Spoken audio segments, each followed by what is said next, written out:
ఇది అయోధ్య రాజ్యం. దీనికి రాజు దశరథుడు. అతనికి చాలా కాలం పిల్లలు లేరు.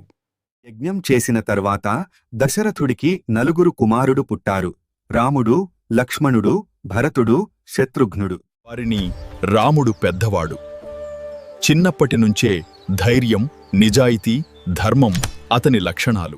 సీత స్వయంవరంలోని శివుని విల్లు ఎత్తి విరిచిన రాముడు సీతమ్మను వివాహం చేసుకున్నాడు.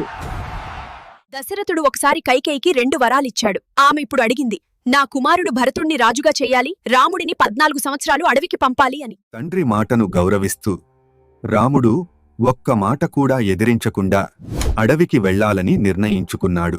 భర్త ఎక్కడైతే అక్కడే నా జీవితం అని సీతమ్మ కూడా రాముడితో వెళ్లాలని నిర్ణయించుకుంది. అన్నను ఒంటరిగా వదిలిపెట్టలేనని లక్ష్మణుడు కూడా వారితో అడవికి వెళ్ళాడు.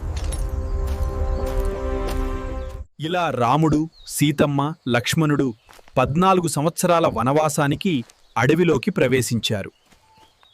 ఇక్కడి నుంచి వారి జీవితంలో అసలు పరీక్షలు మొదలయ్యాయి.